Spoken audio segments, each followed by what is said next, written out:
السلام عليكم ورحمة الله.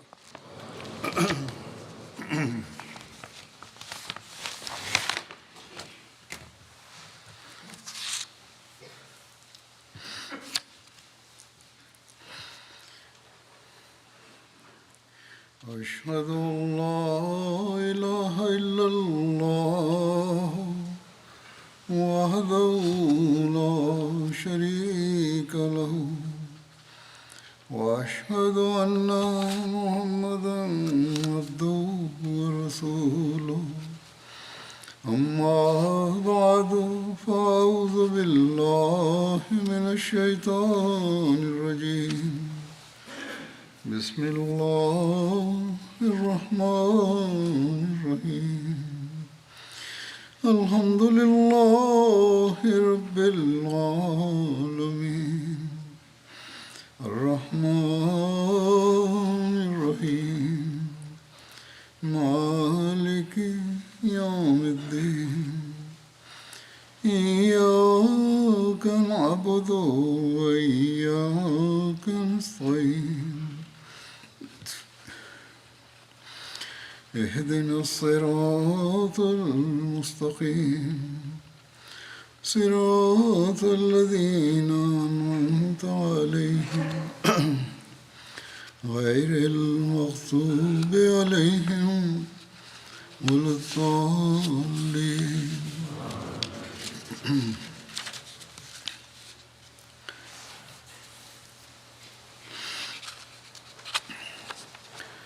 आज भी जंग होती कुछ मज़ीद तफ़सीलात बयान करूँगा जैसा कि जिक्र हुआ था.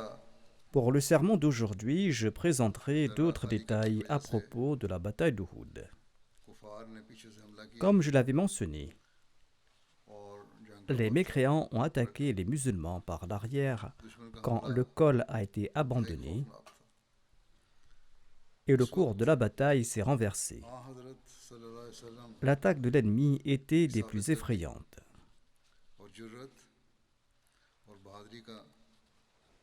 Quelles étaient la constance, la vaillance et la bravoure du saint prophète Mohammed paix soit lui en ces moments-là?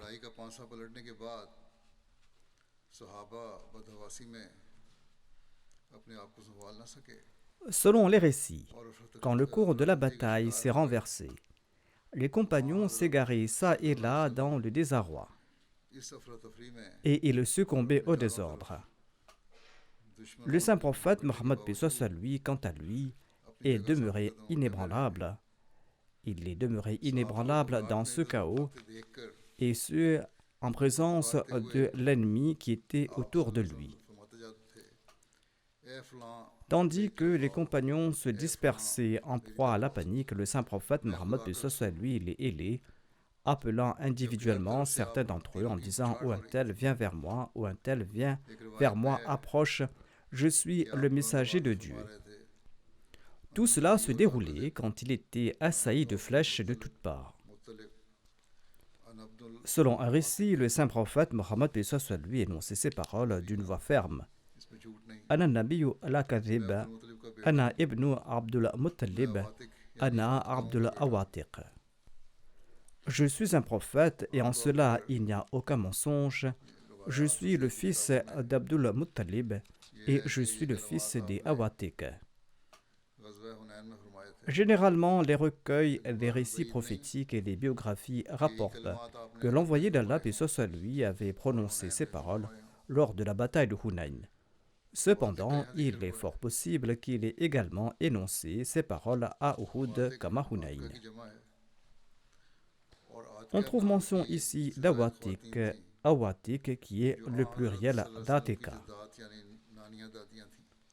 Plus d'une femme portait ce nom parmi les grands-mères maternelles et paternelles du saint prophète Mohammed sallallahu alayhi wa sallam. Parmi ses ancêtres du saint prophète Mohammed paix soit lui, on compte Atika bint Hilal, la mère d'Abd Munaf. Il y avait aussi Atika bint Murra qui était la mère de Hashim bin Abd Munaf. Il y avait Atika bint Awqas qui était la mère de Wahab, le père de Amina. Selon un hadith, 9 femmes se nommaient Atika parmi les ancêtres du saint prophète Mohammed lui. 3 étaient issues des Banu Sulaym et 6 d'entre elles appartenaient à d'autres tribus et toutes étaient les ancêtres du saint prophète Mohammed sallallahu alayhi wa sallam. Hazrat Mirza Bashir Ahmad Sahib relate cet incident en ces termes dans son ouvrage Sirat Khatamun Nabiyyin. Il déclare que lorsque les compagnons d'Abdullah bin Jubair ont constaté que la victoire était acquise, ils se sont adressés à leur émir Abdullah bin Jubair en ces termes: la victoire est désormais nôtre et les musulmans sont en train de rassembler le butin de guerre. Autorisez-nous à nous joindre également au rang de l'armée. Abdullah les a retenus et il leur a rappelé l'ordre formel du saint prophète Mohammed lui. Cependant, dans l'excitation de la victoire, ils étaient négligents et ils ne se sont pas conformés à cet ordre et ils ont abandonné leur poste en disant: l'envoyé d'Allah, paix soit lui, insistait sur la nécessité de protéger le col jusqu'à ce que la sécurité soit entièrement établie. Maintenant que la victoire est acquise, il n'y a pas de mal à quitter ce poste. Ainsi, à l'exception d'Abdullah bin Jubair et de 5 ou 7 compagnons, il ne restait personne pour sécuriser le col de la montagne. Lorsque le regard perçant de Khalid bin Walid a repéré le col de la montagne au loin, il a constaté que le col était désert. Il a rassemblé rapidement ses cavaliers et il s'est dirigé immédiatement vers cet endroit. Il était suivi d'Ikrama bin Abi Jahal avec ce qui restait de son détachement et ils sont parvenus rapidement au col de la montagne et ces 2 détachements ont tué instantanément Abdullah bin Jubair et ses quelques compagnons qui se tenaient à ses côtés et ils ont attaqué soudainement l'armée musulmane par l'arrière. Confiants en leur victoire, les musulmans étaient momentanément négligents et ils étaient dispersés et ils étaient pris au dépourvu par cette soudaine adversité. Mais ils se sont ressaisis et ils ont tenté de repousser l'attaque des mécréants. C'est alors qu'un ennemi rusé a crié: ô ennemi, les mécréants ont lancé une attaque sur le front opposé. Surpris, les musulmans ont fait volte-face et plongés dans la confusion, ils ont brandi leur épée contre leurs propres compagnons sans réfléchir. D'autre part, Amra bint Alqama, une femme courageuse de la Mecque qui était témoin de la scène, s'est avancée immédiatement. Elle a pris le drapeau des Korachites qui gisait dans la poussière et elle a brandi haut dans les airs le drapeau. En constatant cela, l'armée désorganisée des Korachites s'est rassemblée de nouveau, encerclant complètement les musulmans. Ainsi, une panique terrible s'est emparée de l'armée musulmane. J'ai mentionné cette partie dans le précédent sermon, notamment comment les mécréants se sont regroupés et qui avaient porté le drapeau.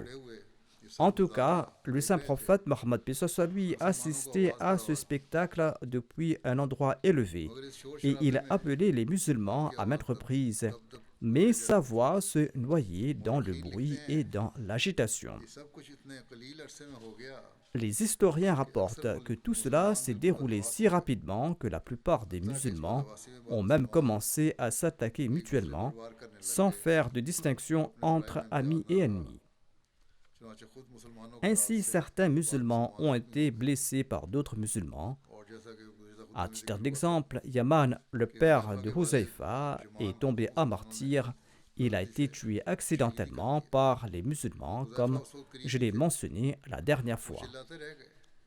Huzaifa, le fils de Yaman, se trouvait à proximité et il ne cessait de crier: ô musulmans, c'est mon père, c'est mon père. Mais qui portait attention à ces paroles? Par la suite, le saint prophète Mohammed lui a voulu payer le prix du sang de Yaman au nom des musulmans, mais Hudayfa a refusé et il a déclaré: je pardonne aux musulmans le sang de mon père.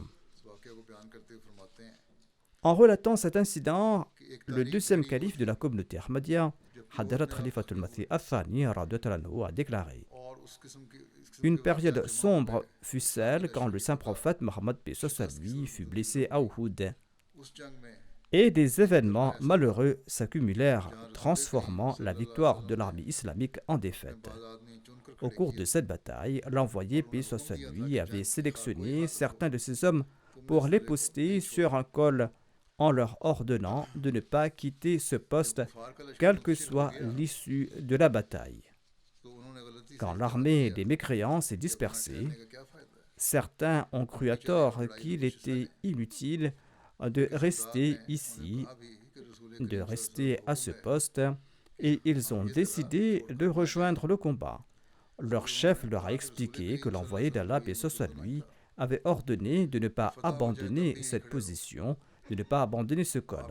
Mais ces hommes ont répliqué que le saint prophète Mohammed, paix soit lui, n'avait pas dit qu'il devait rester là, même en cas de victoire. Son ordre signifiait qu'il devait maintenir cette position tant que la bataille persistait. Maintenant que la victoire est acquise et que l'ennemi prend la fuite, nous devons également participer au djihad pour mériter quelque récompense. Ce passage était désormais dépourvu de défenseurs. Khalid bin Walid n'était pas encore musulman à l'époque. Il était jeune, il était doté d'une vue très perçante. Quand il prenait la fuite avec son armée, il se tourna fortuitement et il a constaté que le col était vide. Voyant cette situation, il est retourné et il a attaqué l'arrière des musulmans. Cette attaque était totalement inattendue pour les musulmans et ils ont été pris au dépourvu et il y a eu la panique chez les musulmans. Étant dispersés, ils n'ont pas pu résister à l'ennemi. Feu, le deuxième calife de la communauté, mentionne cet incident dans son commentaire du chapitre 64 de la sourate An-Nur. Il déclare à ce propos: ceux qui désobéissent à l'ordre de ce messager doivent craindre qu'une calamité ne leur advienne de la part d'Allah le Tout-Puissant. Ceci est la traduction de ce verset. Ou ils peuvent aussi subir un châtiment douloureux. Le deuxième calife déclare: voyez les dommages subis par l'armée islamique en raison de la violation de cet ordre lors de la bataille d'Uhud.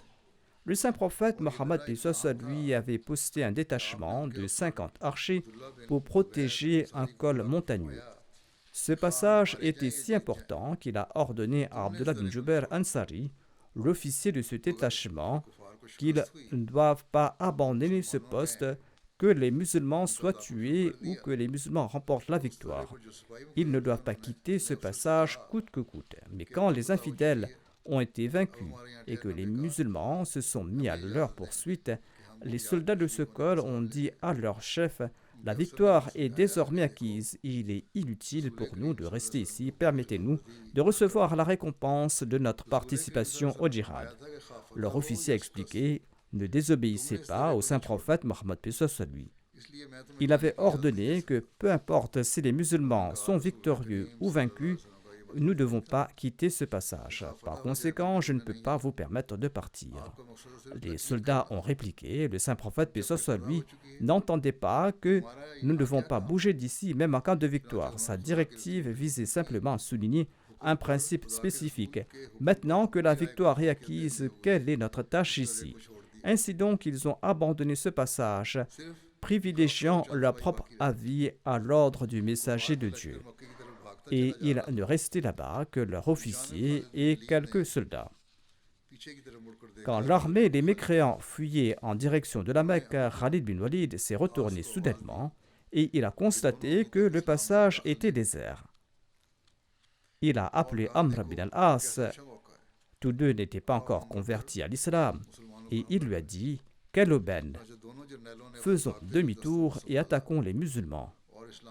Ainsi donc, ces deux généraux ont repris le contrôle de leur détachement qui était en déroute et ils ont escaladé la montagne en coupant à travers l'aile de l'armée musulmane. Les quelques musulmans présents n'ayant pas la force de combattre l'ennemi ont été réduits à néant par les assaillants qui ensuite ont attaqué l'arrière de l'armée musulmane. Cette attaque des mécréants était si soudaine que les musulmans, dispersés dans la joie de la victoire, n'ont pas pu arrêter leurs pas. Seuls quelques compagnons couraient et se rassemblaient autour du saint prophète Mohammed, paix soit sur lui. Leur nombre n'était pas plus de 20. Mais combien de temps ces quelques individus pourraient-ils résister à l'ennemi? Les soldats musulmans ont été repoussés suite à un assaut des mécréants et le saint prophète Mohammed lui s'est retrouvé seul sur le champ de bataille. Il a reçu une pierre sur son casque, une pierre qui a implanté un anneau dans sa tête. Il a perdu connaissance et il est tombé dans une fosse qui avait été creusée par des individus malveillants afin de nuire à l'armée islamique et qui avait recouvert cette fosse. Ensuite, certains compagnons ont été tués et leurs dépouilles ont recouvert le corps béni du saint prophète Mohammed lui. La rumeur s'est répandue que l'envoyé d'Allah lui est tombé en martyr.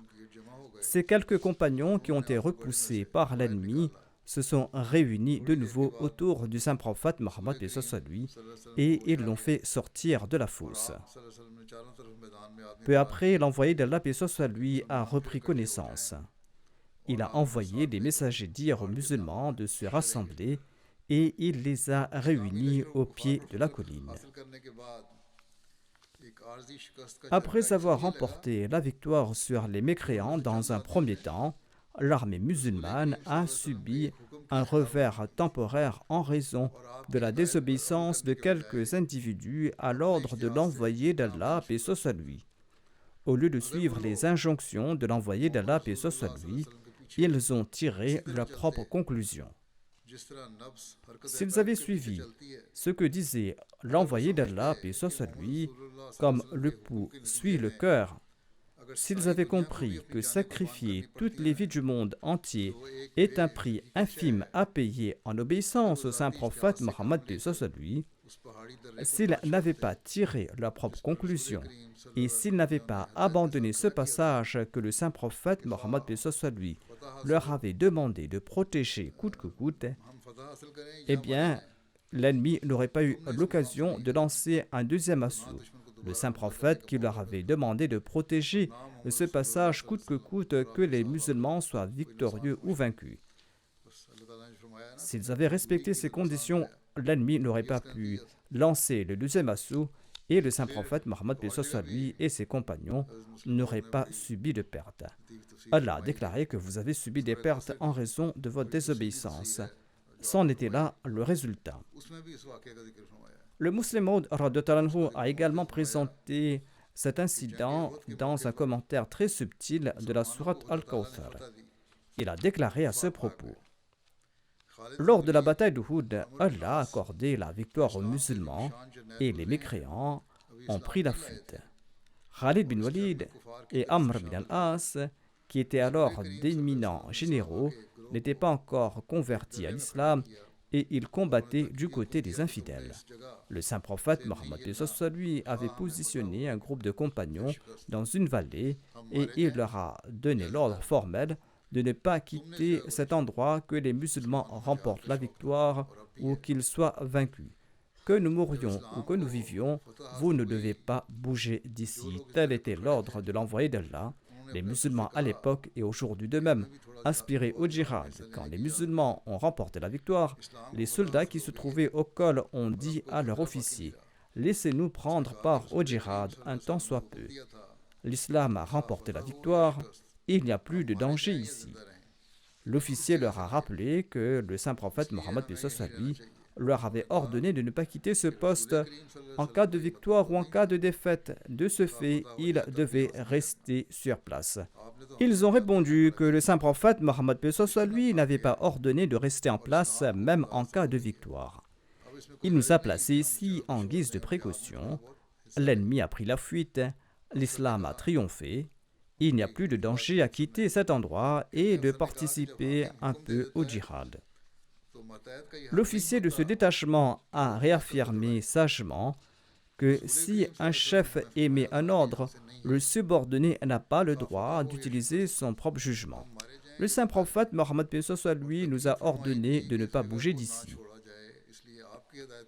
Que ce soit en cas de victoire ou en cas de défaite, que les musulmans soient tués ou qu'ils aient la vie sauve. Il nous a strictement interdit de quitter cet endroit. Nous devons rester ici en suivant ses instructions. Mais les soldats ont refusé d'obtempérer. Ils ont tant insisté dans leur fourvoiement qu'ils ont dit à leur officier: restez ici, nous allons partir. La majorité d'entre eux sont partis en laissant que l'officier et quelques-uns de ses compagnons. L'armée des mécréants a pris la fuite. Khalid bin Walid était connu pour son intelligence et son habileté. Il a réalisé des exploits notables en islam après sa conversion. Il était également un grand général parmi les mécréants. En prenant la fuite avec son armée, il s'est tourné soudainement et il a regardé vers le col qui était vide. Amr bin al-As était présent. Il lui a dit ceci: nous avons là une aubaine exceptionnelle. Amr a regardé dans cette direction et tous deux sont retournés avec leurs troupes.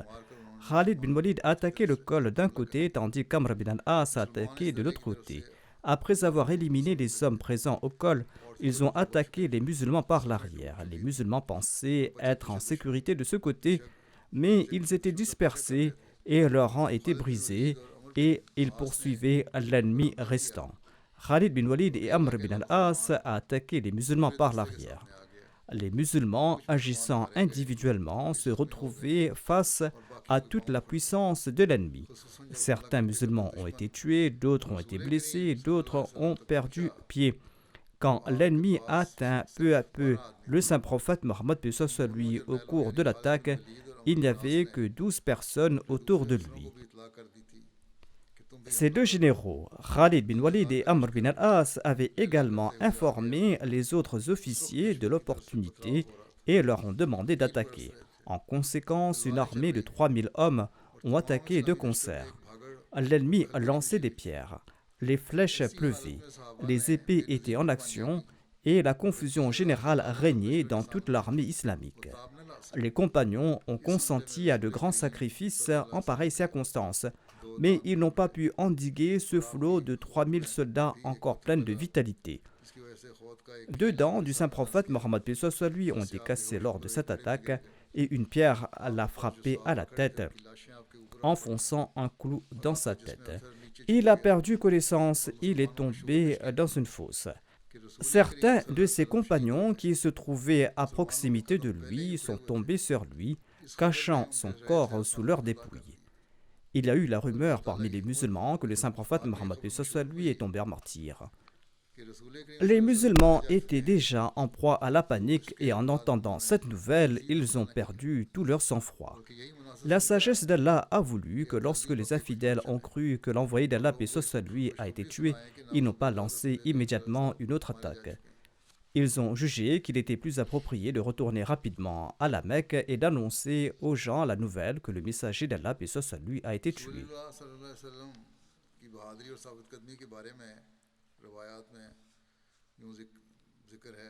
Les hadiths évoquent le courage, la fermeté du saint prophète Mohammed paix soit lui. Évoquant le jour d'Uhud, Miqdad bin Amr a affirmé: par Allah, les polythéistes ont tué les musulmans et ils ont blessé grièvement le messager d'Allah paix soit lui. Écoutez, je jure par celui qui a envoyé l'envoyé d'Allah paix soit lui avec la vérité. Le messager d'Allah paix soit lui n'a pas reculé d'un pouce et il a fait face à l'ennemi. Un groupe de ses compagnons était près de lui. Ensuite, ils étaient séparés par la force de l'attaque. En d'autres termes, lorsque les infidèles attaquaient, ils se dispersaient puis revenaient. Ainsi, par moments, l'envoyé d'Allah paix soit lui se levait et tirait des flèches avec son arc et il lançait des pierres jusqu'à ce qu'il repousse les polythéistes. Le messager d'Allah paix soit lui demeurait ferme avec un groupe de compagnons. Selon un récit, le saint prophète Mohammed paix soit lui s'est tenu fermement sur sa position. Il n'a pas reculé d'un pouce. Voire, il ne cessait de répliquer aux attaques de l'ennemi. Il tirait des flèches avec son arc dont la corde s'est brisée en raison de ses tirs nourris et une partie de la corde de la longueur d'un empan était entre ses mains. Okasha bin al-Mihsan a pris cet arc de la main du saint prophète Mohammed lui afin de rattacher la corde. Il a déclaré au messager d'Allah, la corde est trop courte. L'envoyé d'Allah a déclaré, tire la corde, elle sera assez longue. Okasha a déclaré, par celui qui a envoyé l'envoyé d'Allah sallallahu alayhi wa sallam avec la vérité, j'ai tiré sur la corde et elle était assez longue et je l'ai enroulée 2 ou 3 fois à l'extrémité de l'arc et j'ai pu l'attacher facilement. Au début, elle n'était pas assez longue pour atteindre l'autre bout et miraculeusement, elle est devenue en fin de compte. L'envoyé d'Allah a pris son arc et a tiré des flèches, tandis qu'Abu Talha le protégeait comme un bouclier jusqu'à ce que l'arc se brise en morceaux et ses flèches étaient épuisées.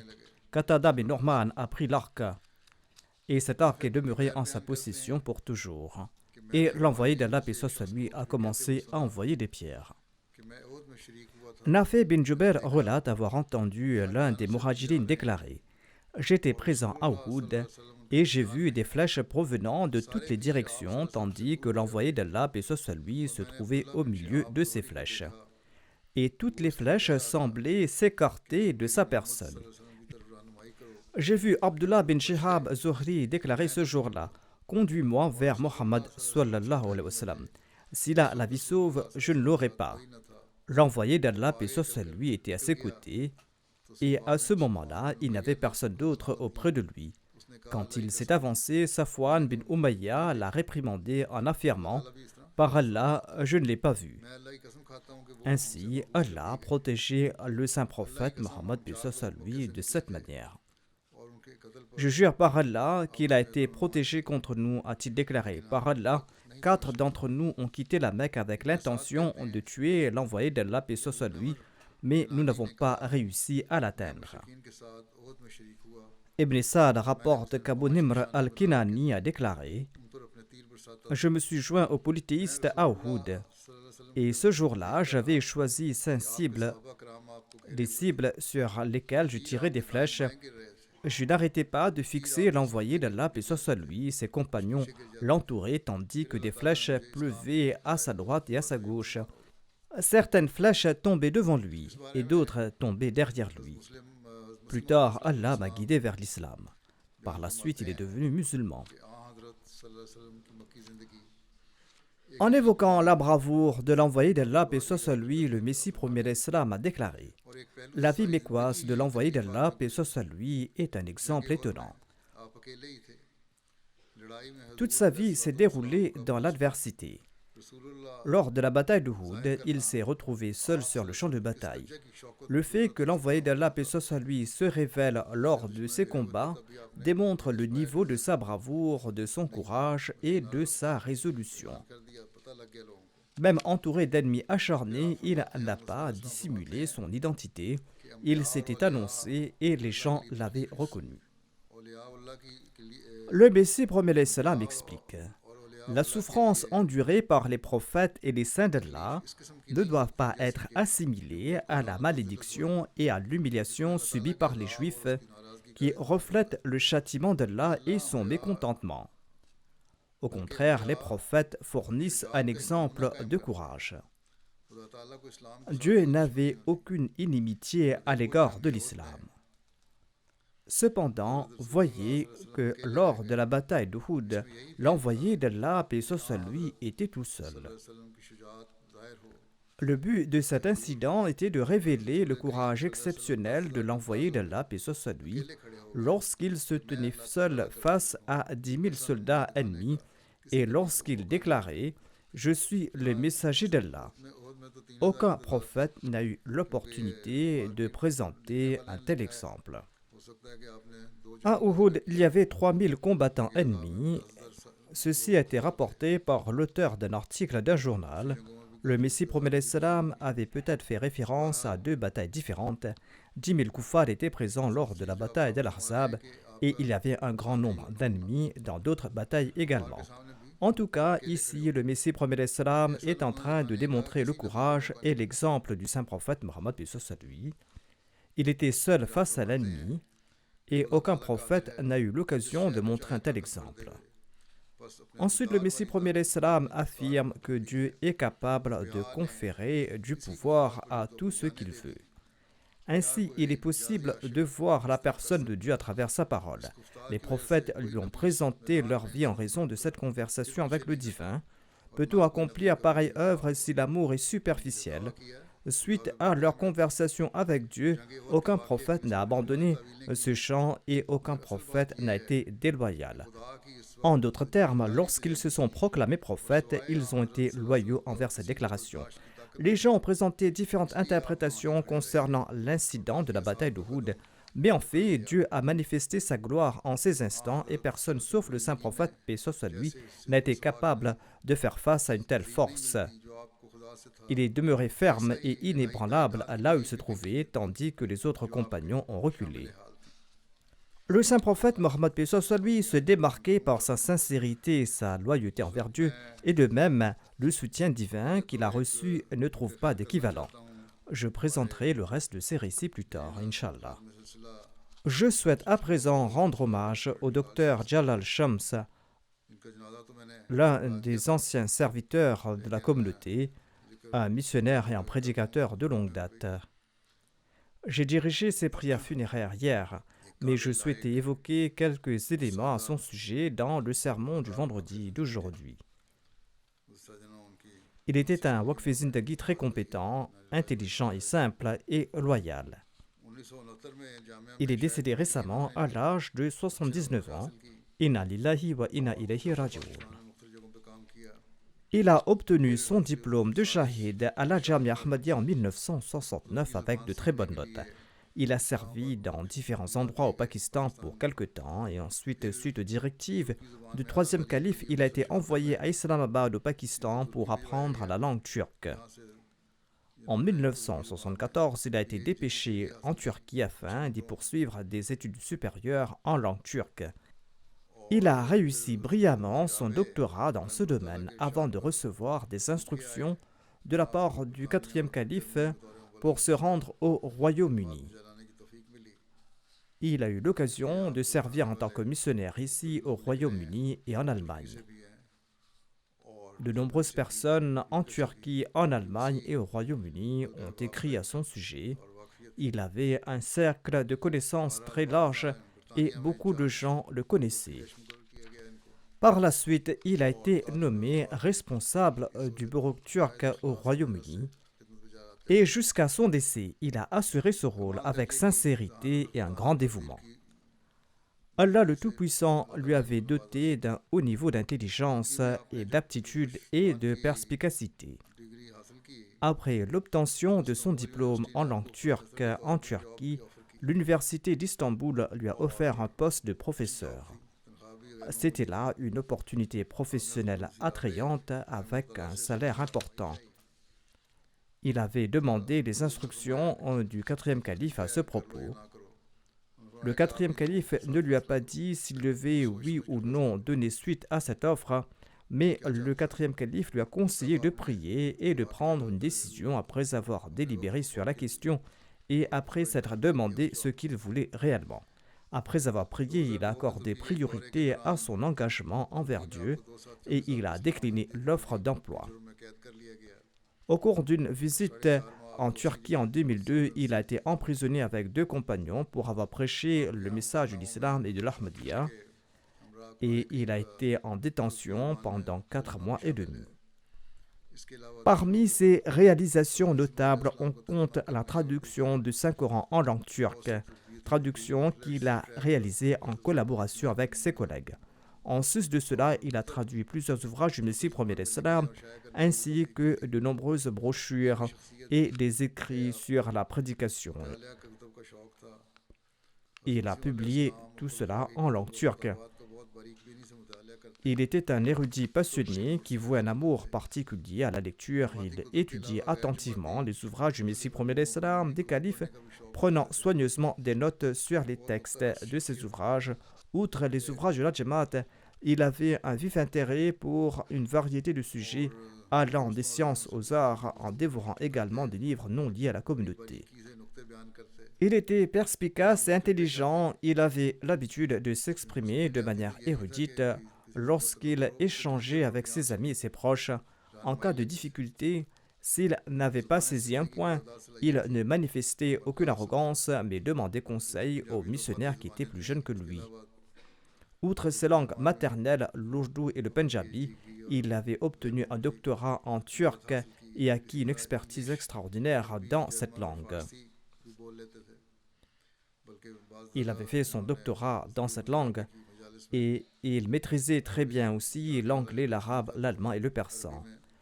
Dans certaines situations, lorsqu'il n'y avait personne d'autre qui connaissait ces langues, il traduisait en langue arabe les réunions, les sessions du 4e calife. Il maîtrisait également la langue seraiki. Il traduisait également le sermon du vendredi en léger différé. Ceux qui connaissent bien la langue turque ont loué son niveau de langue et son vocabulaire. Il était également très doué pour les discours, pour la parole en public, et il maîtrisait aussi très bien l'écrit. Le défunt, en tout cas, possédait d'excellentes qualités. Il s'acquittait de ses devoirs envers Allah et envers l'humanité à un niveau élevé. Que l'on soit un membre de sa famille ou pas, il traitait tout le monde avec amour, et de nombreuses personnes m'ont écrit à ce sujet. Il était sympathique et sociable. Ses rencontres avec les autres les marquaient durablement. Il avait une foi et une confiance entière en Allah. Il aidait discrètement les pauvres et les personnes dans le besoin. Il avait un amour profond pour le califat. Il voyait des rêves vrais et des visions qui étaient vraies, et il se consacrait beaucoup au souvenir de Dieu.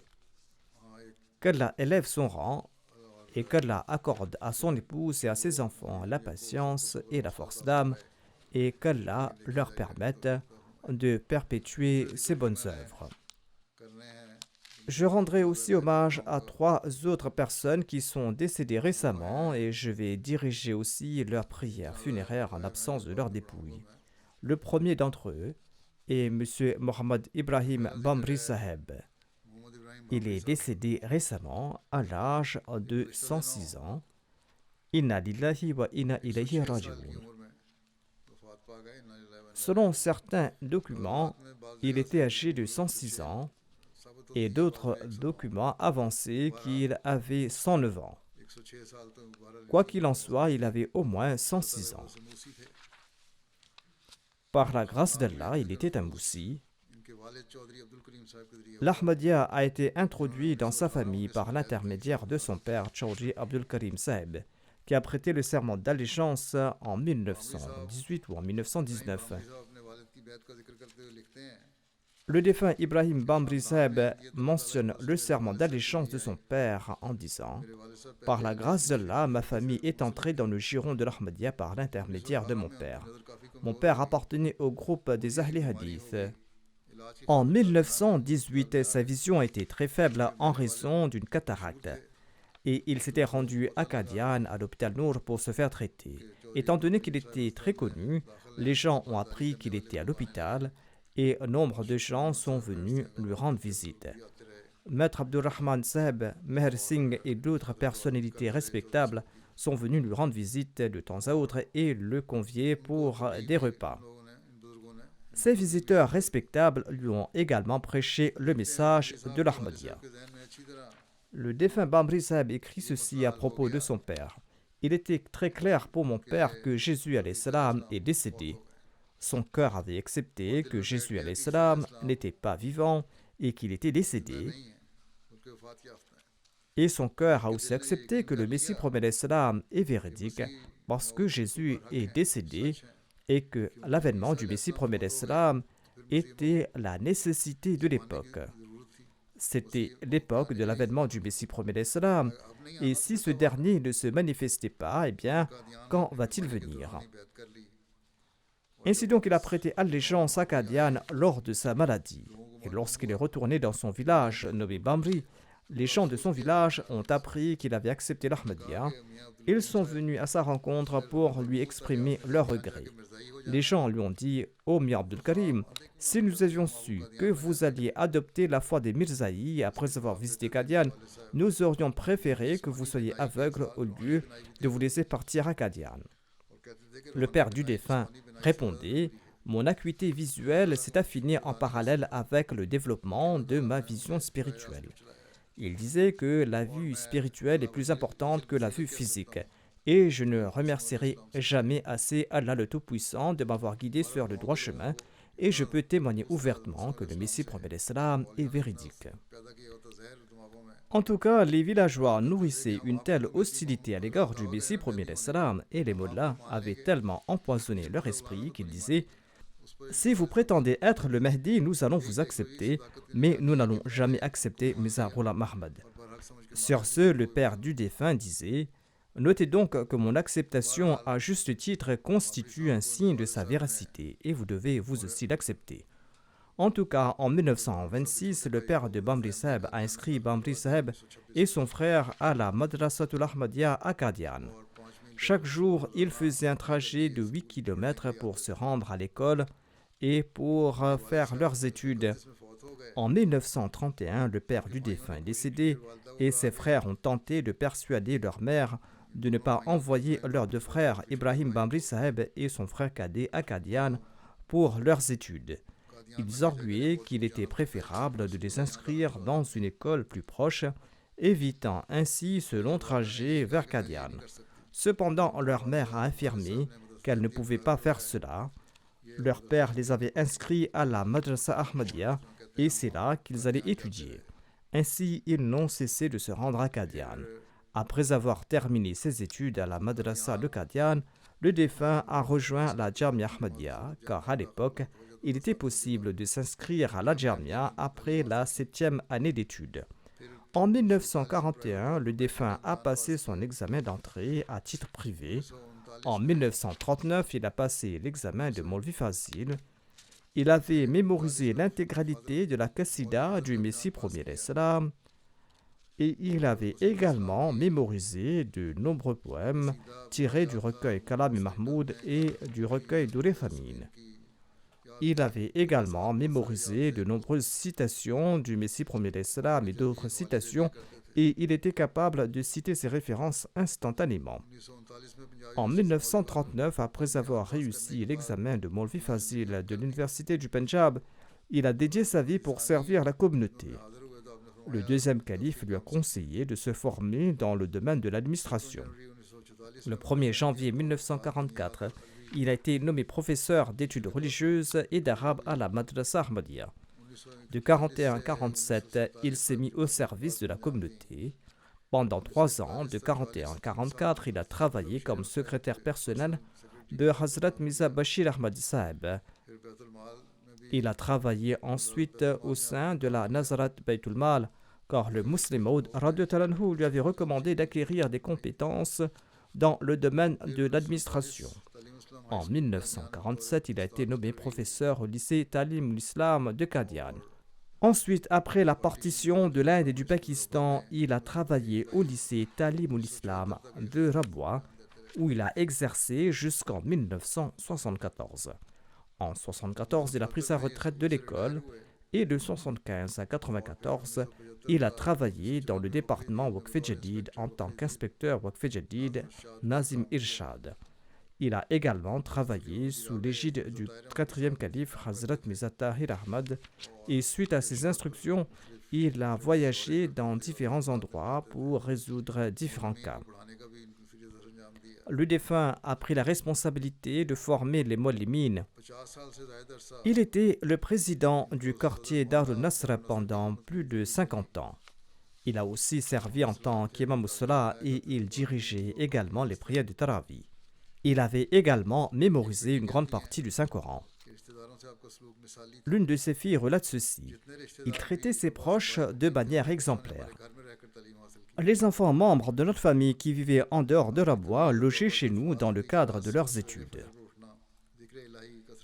Le secret de sa longue vie active et bénie était de se lever tôt le matin pour la prière du matin, de se consacrer au souvenir de Dieu, de marcher ou de faire du vélo pour se rendre à l'école et au travail et en revenir. Il avait un régime alimentaire très simple et il était toujours satisfait et patient, et il vouait un amour immense et sincère à l'égard des califes. Sa fille relate ceci: tous ses enfants étaient à l'étranger. Lorsque nous lui disions qu'il devait lui aussi partir à l'étranger, il répondait qu'il devait se rendre et prier quotidiennement sur la tombe du Muslim Maud et qu'il ne pouvait pas partir à l'étranger. Il éprouvait un amour et un attachement particulier pour le Muslim Maud. Lorsque quelqu'un lui faisait une requête de prière, il lui conseillait d'écrire au calife en premier, et c'est là qu'il allait prier pour lui. Ensuite, il levait ses mains pour prier pour cette personne. Avant de s'endormir, il récitait tous les couplets de la Qasida Ya Aina Faidullahi wal Irfani du Messie premier l'Islam.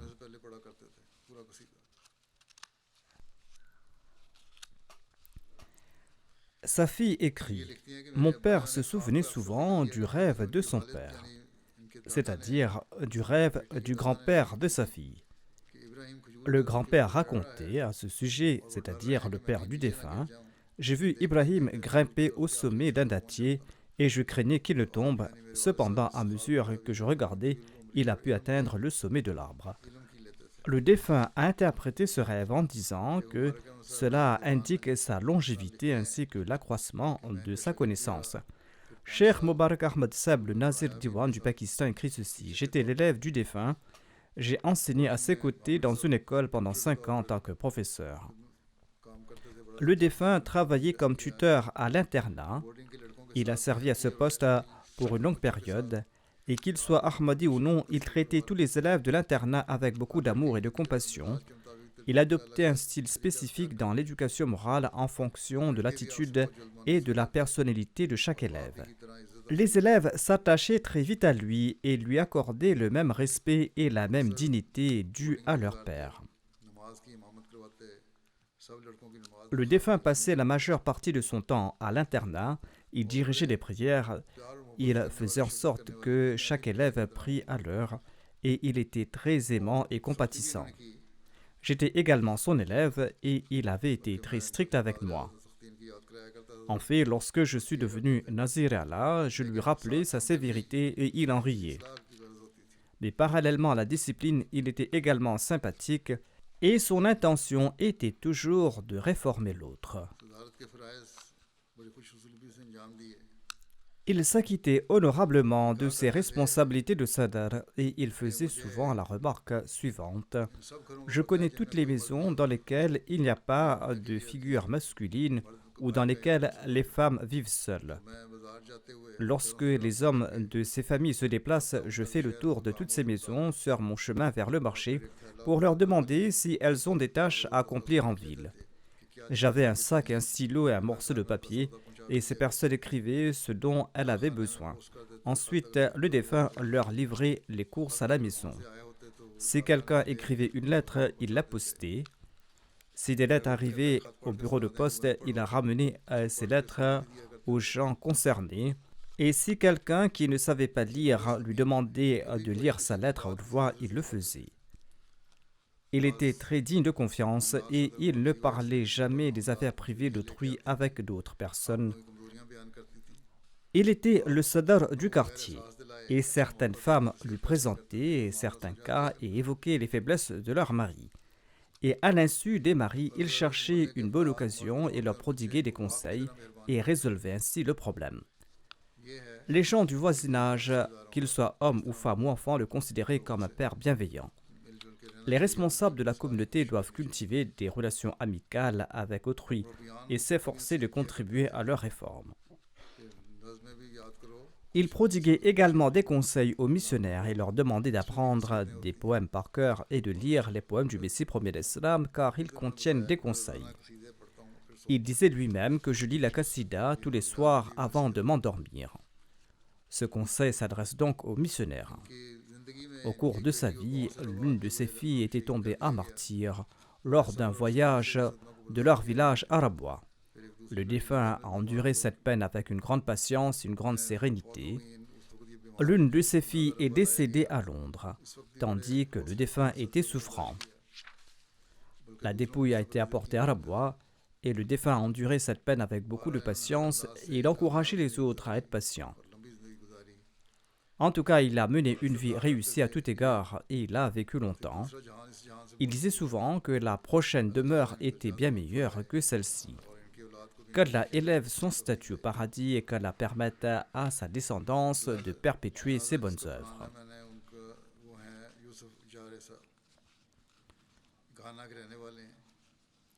Je dirigerai aussi la prière funéraire de Youssouf Jari Saheb du Ghana. Il est décédé récemment. Inna lillahi wa inna ilayhi raji'un. L'émir et le missionnaire en charge du Ghana a écrit que le défunt était un moussi, il était un Ahmadi sincère. Il a occupé différentes fonctions et il a eu l'occasion de servir la communauté. Au moment de son décès, il était le président de 2 conseils d'administration des écoles secondaires Ahmadi. Il était attaché au département de l'éducation. Avant de prendre sa retraite, il a servi comme directeur des lycées Ahmadi de Potsin et de Kumasi. Il a aussi servi en tant que Sadr national de la Majlis Khudamul Ahmadiyya du Ghana. Lors de la tournée du 4e calife au Ghana en 1988, il servait en tant que Sadr de la Majlis Khudamul Ahmadiyya. Il a servi pendant longtemps au département de la sécurité. Le défunt avait des liens étroits avec le département de l'éducation et il s'est toujours efforcé d'améliorer l'éducation de la jeunesse Ahmadi. L'un de ses petits-enfants est un missionnaire. Il est en train de servir actuellement la communauté. Qu'Allah accorde au défunt sa miséricorde et son pardon. Le prochain défunt que j'évoquerai se nomme Al-Hajj Uthman bin Adam Saheb du Ghana. Il est décédé récemment à l'âge de 81 ans. Inna lillahi wa inna ilayhi raji'un. L'émir et le missionnaire en charge du Ghana écrit ceci à son propos. Le défunt était un moussi, il était un Ahmadi très pieux. Il était régulier dans ses prières quotidiennes, il était régulier dans ses cotisations. Il participait pleinement aux œuvres de la Jamaat et il était dévoué au califat. Et il s'efforçait d'inculquer cette même passion en ses enfants. Il mettait l'accent sur les connaissances religieuses et profanes de ses enfants. Il avait joué un rôle important dans la traduction du Saint-Coran en langue fanti. Son épouse déclare que le défunt était très patient, il était très aimant. En 2012, par la grâce d'Allah, il a eu l'occasion d'accomplir le Hajj. Il a enseigné la lecture du Saint-Coran à de nombreux membres de la communauté au Ghana. Qu'Allah lui accorde son pardon et sa miséricorde, et qu'Allah permette à sa descendance de perpétuer ses œuvres pieuses.